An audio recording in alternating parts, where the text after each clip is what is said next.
नमस्कार दोस्तों, मेरा नाम अजय। स्वागत करता हूं आप सभी का आपके अपने चैनल अजय ज्ञान में। दोस्तों, जाति प्रमाण पत्र या इनकम सर्टिफिकेट एक ऐसा डॉक्यूमेंट्स है जिसकी ज़रूरत आपको स्कूल में एडमिशन लेने या कोई सरकारी योजनाओं का लाभ लेने के लिए आपको इसकी ज़रूरत पड़ती है। इसलिए दोस्तों, आज की वीडियो में मैं आपको बताऊंगा कि आप ऑनलाइन जाति प्रमाण पत्र कैसे बनाएंगे। तो चलिए शुरू करते हैं। दोस्तों, जाति प्रमाण पत्र बनाने के लिए आपको इस पेज पर आना है। इस पेज का लिंक मैंने नीचे डिस्क्रिप्शन में दे दिया है, जिसकी सहायता से आप इस पेज पर आसानी से आ जाएंगे। इस पेज पर आने के बाद सबसे पहले आपको अपना पंजीकरण करना पड़ेगा। पंजीकरण करने के लिए आपको इस ऑप्शन पर क्लिक करना है। दोस्तों, अगर आपको पंजीकरण करना नहीं मालूम तो मैं नीचे डिस्क्रिप्शन में अपने वीडियो का लिंक दे दूंगा, जिसकी सहायता से आप पंजीकरण आसानी से कर सकते हैं। इस पेज पर आने के बाद आप अपना यूज़र आईडी और पासवर्ड यहाँ डालेंगे। यूज़र आईडी पासवर्ड डालने के बाद आप नीचे कैप्चे डालेंगे। कैप्चे जैसे नीचे लिखा हो सेम वैसे ही यहाँ पर डालना है। डालने के बाद आप सबमिट के ऑप्शन पर क्लिक करेंगे। क्लिक करने के बाद आप इस पेज पर आ जाएंगे। इस पेज पर आने के बाद आपको जाति प्रमाण पत्र हिंदी के ऑप्शन पर क्लिक करना है। क्लिक करने के बाद आप इस पेज पर आ जाएंगे। इस पेज पर आपको जाति प्रमाण पत्र का फार्म शो होगा। इस फार्म को आपको फिल करना है। जैसे आप जिस क्षेत्र में रहते हैं, जैसे ग्रामीण में रहते हैं तो ग्रामीण के ऑप्शन को टिक करना है, और अगर शहर में रहते हों तो नगरी के ऑप्शन को टिक करेंगे। टिक करने के बाद यहाँ पर प्रार्थी का नाम हिंदी में भरना है। प्रार्थी का नाम हिंदी में भरने के बाद आप नीचे आएंगे। यहाँ पर आपको प्रार्थी का नाम इंग्लिश में भरेंगे। प्रार्थी का नाम इंग्लिश में डालने के बाद आप नीचे आएंगे। नीचे आपको प्रार्थी के पिता का नाम यहाँ पर डालना है। अगर प्रार्थी लेडीज़ है तो यहाँ पर प्रार्थी की पति का नाम यहाँ पर भरा जाएगा। पिता पति का नाम भरने के बाद आप यहाँ पर प्रार्थी की माता का नाम डालेंगे। प्रार्थी की माता का नाम डालने के बाद आप नीचे आएंगे। नीचे आपको प्रार्थी के वर्तमान पता को आपको यहाँ फिल करना है, जैसे मकान नंबर, मोहल्ला जिस मोहल्ले में रहता हो उसको यहाँ पर डालेंगे। उसके बाद जनपद ऑटोमेटिक फिल हो जाएगा। जनपद के बाद आप नीचे आएंगे। नीचे आपको तहसील को चूज़ करना है। तहसील को चूज़ करने के बाद आपको यहाँ पर अपना मोबाइल नंबर डालना है। मोबाइल नंबर आपका एक्टिव होना चाहिए।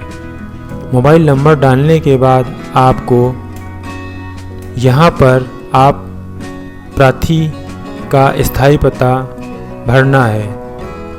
अगर प्रार्थी का वर्तमान पता और स्थायी पता सेम है तो आप उपरोक्त में टिक करेंगे। टिक करते ही आपका स्थायी पता ऑटोमेटिक फिल हो जाएगा। उसके बाद आप नीचे आएंगे। नीचे आपको अपनी जाति की कैटेगरी को चूज़ करना है कि आप किस जाति की कैटेगरी में आते हैं। पिछड़ी में आते हैं, अनुसूचित जाति में आते हैं कि अनुसूचित जनजाति में आते हैं। जिस कैटेगरी में आप आते हो उसको आप यहाँ से चूज़ करेंगे। चूज़ करने के बाद आपको यहाँ पर अपनी उपजाति को चूज़ करना है कि आप किस उपजाति में आते हैं। सुनार में आते हैं, यादव में आते हैं। जिस उपजाति में आते हो आपको यहाँ से उस ऑप्शन को चूज़ करना है। चूज़ करने के बाद आपको यहाँ पर प्रमाण पत्र बनवाने का कारण बताना है कि आप किस कारण से प्रमाण पत्र बनवा रहे हैं। जैसे मेरे केस में मैं स्कूल के एडमिशन के लिए प्रमाण पत्र बना रहा हूँ। आपको अपने अनुसार यहाँ प्रमाण पत्र बनवाने का कारण डालना है। उसके बाद आपको नीचे आना है। नीचे आपको क्या इसके पूर्व जाति प्रमाण पत्र जारी हुआ है? अगर आपने इसके पहले प्रमाण पत्र बनवाया है तो यहाँ ऑप्शन हाँ पर चूज़ करेंगे, अन्यथा आपको नहीं के ऑप्शन को चूज़ करना है। उसके बाद नीचे आएंगे। यहाँ पर आपसे पूछा जा रहा है आवेदक का शुल्क का भुगतान कर दिया है। अगर आपने भुगतान कर दिया है तो हाँ के ऑप्शन को चूज़ करेंगे, नहीं तो नहीं के ऑप्शन को चूज़ करेंगे। उसके बाद आप नीचे आएंगे। नीचे आपसे आधार संख्या को यहाँ पर डालना है। आप आधार संख्या डाल सकते हैं या नहीं भी, ये कोई मैंडेटरी नहीं है। उसके बाद नीचे आएंगे। नीचे आपको जाति प्रमाण पत्र के आवश्यक दस्तावेज को अपलोड करना है, जैसे आपको फ़ोटो, स्वप्रमाणित घोषणा पत्र, पार्षद द्वारा प्रमाण पत्र और राशन कार्ड की छाया प्रति, ये आपको यहाँ पर अपलोड करने हैं। अपलोड करने के लिए आपको यहाँ से फ़ोटो के ऑप्शन को चूज़ करना है। फ़ोटो के ऑप्शन को चूज़ करने के बाद आपने जहाँ भी फ़ोटो को स्कैन करके रखा हो वहाँ से आपको फ़ोटो को चूज़ करना है। फ़ोटो को चूज़ करने के बाद आप यहाँ से अपलोड करेंगे।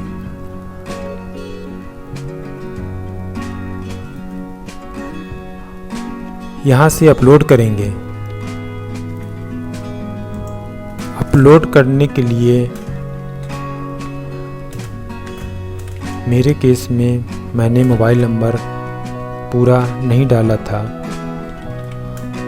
मोबाइल नंबर को सही करने के बाद आप अपलोड के ऑप्शन पर क्लिक करेंगे। क्लिक करने के बाद आपकी फ़ोटो अपलोड हो गई है। फ़ोटो के बाद आप यहाँ पर स्वप्रमाणित घोषणा पत्र को चूज़ करेंगे। चूज़ करने के बाद आप जहाँ पर घोषणा पत्र आपने रखा हो उसको वहाँ से चूज़ करके आप यहाँ पर अपलोड करेंगे। स्वप्रमाणित पत्र घोषणा पत्र आपका अपलोड हो गया है। उसके बाद आप पार्षद द्वारा जो प्रमाण पत्र जारी किया है उसको आप यहाँ से चूज़ करेंगे। चूज़ करने के बाद आप उसको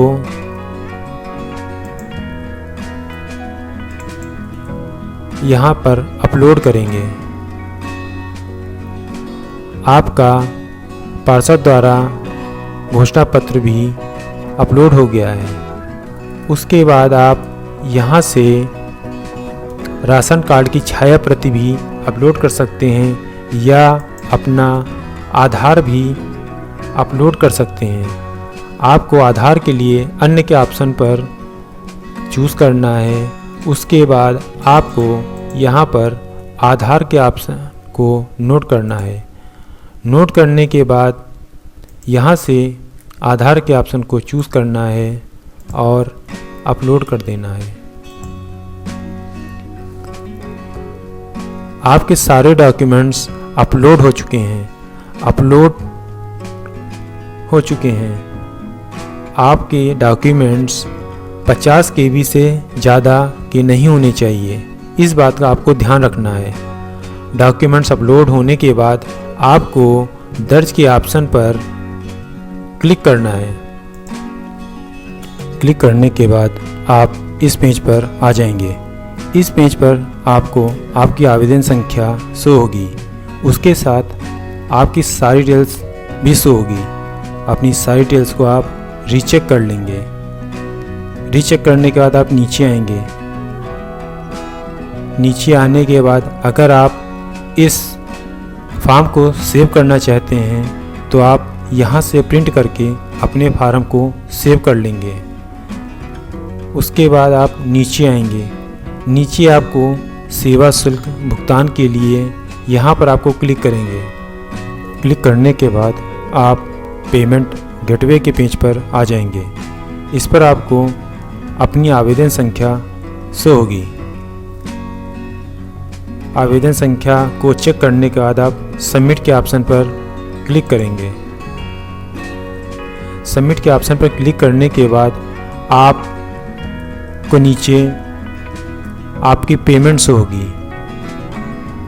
जो भी आपको पेमेंट करनी है उसको चेक करने के बाद आप प्रोसीड विद पेमेंट पर क्लिक करेंगे। क्लिक करने के बाद आप इस पेज पर आ जाएंगे। इस पेज पर आपको जिस मोड से भी पेमेंट करनी हो उस ऑप्शन को चूज़ करना है। जैसे आपको डेबिट कार्ड से पेमेंट करनी है तो आप डेबिट कार्ड को चूज़ करेंगे, और अगर इंटरनेट बैंकिंग से चूज़ करनी हो तो इंटरनेट बैंकिंग को चूज़ करेंगे, और अगर QR कोड से आपको पेमेंट करना हो तो QR कोड से चूज़ करेंगे। जैसे मेरे ऑप्शन में मैं QR कोड से पेमेंट को करूँगा। QR कोड चूज़ करने के बाद आप मेक पेमेंट पर क्लिक करेंगे। मेक पेमेंट पर क्लिक करने के बाद आपको ये मैसेज शो होगा। इसको चेक करने के बाद आप प्रोसीड विद पेमेंट पर क्लिक करेंगे। क्लिक करने के बाद आप इस पेज पर आ जाएंगे। इस पेज पर आपको अपने QR कोड को स्कैन करना है। QR कोड स्कैन करने के बाद आपके फ़ोन पर एक मैसेज जाएगा, जिसको अपने ऐप्स में आपको खोल के उसको ओके करना है। ओके करने के बाद आपका पेमेंट कट जाएगा।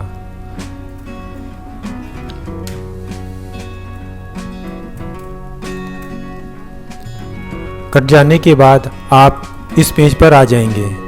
इस पेज पर आपको आपकी पेमेंट डिटेल्स होगी, जो पेमेंट आपने की है, और इस पेज को आप प्रिंट निकाल कर सुरक्षित रख सकते हैं, क्योंकि आवेदन का स्टेटस चेक करने के लिए आपको इसकी ज़रूरत पड़ेगी।